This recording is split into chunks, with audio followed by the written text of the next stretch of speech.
ఈ నెల 14 వరకు రాజీవ్ యువ వికాస్ పథకానికి గడువు పెంచామని ఖమ్మం జిల్లా కలెక్టర్ ముజమిల్ ఖాన్ తెలిపారు.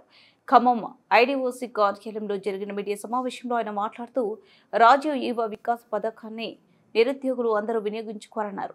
Aadhaar, ration card, income certificate ఉంటే చాలు అన్నారు. 3 రోజుల్లో ఆదాయం సర్టిఫికేట్ ఇవ్వాలని అధికారులకు చెప్పమని తెలిపారు. బ్యాంకర్లు కూడా అలసత్వం వహించకూడదని జూన్లో లబ్ధిదారులు ట్రైనింగ్ ఉంటుందన్నారు. నిరుపేద ప్రజలకు సన్నబియ్యం రేషన్ షాపుల ద్వారా ఇవ్వాలని ఆదేశించామని తెలిపారు. మన జిల్లాకు రావాల్సిన దానికంటే 80% బియ్యం వచ్చి ఉన్నాయి.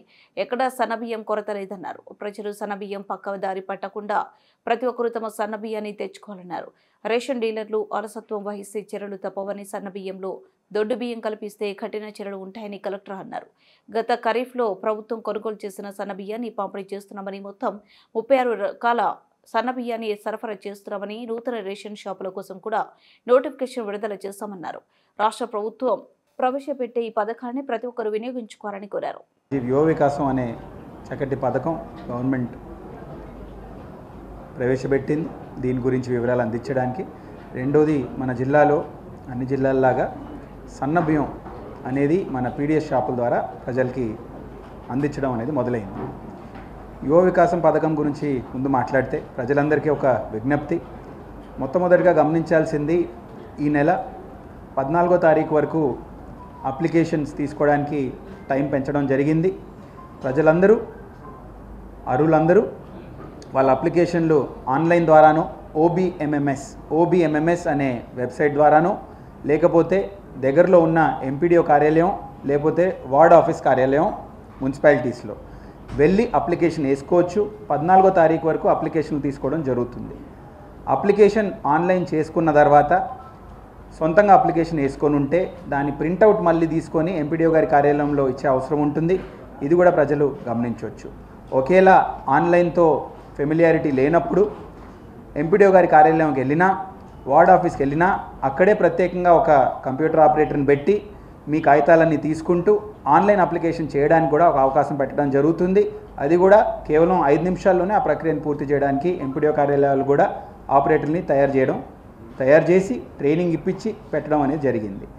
ఏదో కారణం వల్ల అది రేషన్ కార్డు అప్లికేషన్ వేసుకొని ఇంకా కాగితం అందలేదు, లేకపోతే సదరం క్యాంప్ షెడ్యూల్ చేసుకున్నారు కానీ ఇంకా అక్కడ పోలేకపోయారు, లేకపోతే మీరు ఏ స్కీమ్లో కూడా లబ్ధి పొందినప్పుడు కూడా కొన్నిసార్లు ఆన్లైన్ పొందినట్టు ఇన్ఫర్మేషన్ తప్పక కనిపిస్తుంది.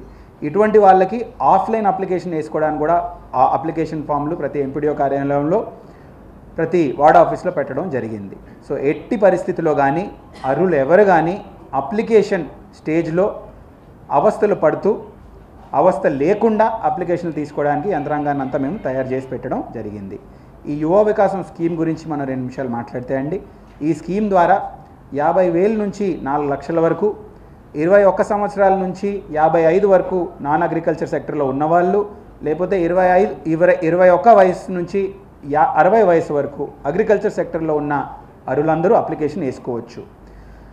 యూనిట్ వారీగా ఎస్సీ కార్పొరేషన్కి, బీసీ కార్పొరేషన్కి, అలాగే ST corporation, minorities, Christian minorities, వివిధ కార్పొరేషన్లకి టార్గెట్లు ఇవ్వడం జరిగింది. ఈ టార్గెట్ల ప్రకారం గ్రౌండింగ్ అనేది జూన్ లోపల మనం చేసుకోవడం జరుగుతుంది. ఈ గ్రౌండింగ్ చేసుకునే ముందు అప్లికేషన్లు వేసుకోవడం, మండల్ స్థాయిలో స్క్రూటినీ చేయడం, ఎంపీడీఓ గారి ఆధ్వర్యంలో ఒక బృందాన్ని పెట్టుకుంటూ, అలాగే జిల్లా స్థాయిలో కలెక్టర్ గారి ఆధ్వర్యంలో బృందాలు పెట్టుకుంటూ వెరిఫికేషన్ చేసి నిజంగా ఆ యూనిట్ నడిపించడానికి వాళ్ళకి క్షమత ఉందా, అర్హత ఉందా లేదా, ఆ గ్రామంలో ఉన్న యూనిట్ల కంటే మనం ఇప్పుడు ఆల్రెడీ మహిళా శక్తిలో మన జిల్లాలో చేయడం జరిగింది. నిజంగా లాభం పొందే యూనిట్లు ప్రతి గ్రామంలో గ్రౌండ్ చేయడానికి ఎలా మనం శాంక్షన్ చేయాలనే ప్రక్రియను కూడా పెట్టుకోవడం జరిగింది. ఇదంతా ఉండగా ప్రజలందరూ గమనించాల్సింది, నిజంగా చాలా రోజుల నుంచి ఎదురు చూస్తున్న పథకం ఇది. ఈ పథకం ద్వారా వాళ్ళందరూ బెనిఫిట్ అయ్యే ముందు కాగితాలు కావాల్సినవి కూడా మేము ప్రచారం చేయడం జరిగింది. కేవలం మీ ఆధార్, రేషన్ కార్డు ఉంటే రేషన్ కార్డు లేకపోతే ఇన్కమ్ సర్టిఫికేట్, ఇవి కూడా అయిన తర్వాత మన కాస్ట్ సర్టిఫికేట్, అలాగే ఎకనామిక్ క్రైటీరియా చూడడానికి ఎకనామిక్ సర్టిఫికేట్, ఇవన్నీ మనం ఇంతే, దీని తప్ప ఇంకే కాగితాలు అడగకూడదు అనేది కూడా అధికారులందరికీ చెప్పడం జరిగింది. రేషన్ కార్డు ఉంటే ఇన్కమ్ సర్టిఫికేట్ అడగకూడదని కూడా చెప్పడం జరిగింది. కాగితాలు కూడా మినిమైజ్ చేసి ప్రజలకి అవస్థ తగ్గిస్తూ అప్లికేషన్ వేసుకోవడానికి ఒక ప్రక్రియ పెట్టడం జరిగింది. ఏదైనా కానీ సర్టిఫికెట్లు లేని ప్రజలు కూడా కొన్ని మంది మన దగ్గర ఉన్నారు కాబట్టి వేసుకొని వెయిటింగ్లో ఉన్న వాళ్ళు, లేకపోతే అప్లికేషన్ వేసుకొని వాళ్ళు, వీళ్ళందరూ కూడా అప్లికేషన్లు తహసీల్దార్ కార్యాలయంలో లేకపోతే మున్సిపల్ ఆఫీస్లో ఇస్తే కేవలం 3 రోజుల్లో అప్లికేషన్లు తీసుకుంటూ సర్టిఫికెట్లు అందించమని యంత్రాంగం కూడా ఆదేశాలు ఇవ్వడం జరిగింది. సర్టిఫికెట్ వచ్చినప్పుడు ఎటువంటి అవస్థ ప్రజలు పడకుండా దాన్ని కూడా ప్లాన్ చేయడం జరిగింది. ఈ కార్యక్రమం ఇలా ఉండగా ఇంకొక చక్కటి పథకం 1 ఏప్రిల్ నుంచి మనం స్టార్ట్ చేసుకోవడం జరిగింది. ప్రజల అవసరాలని గమనిస్తూ సన్న బియ్యాన్ని ప్రతి పీడిఎస్ షాప్ నుంచి మన రేషన్ కార్డ్ హోల్డర్స్ అందరికీ అందించడానికి కూడా మన జిల్లాలో ప్రక్రియ మొదలైంది.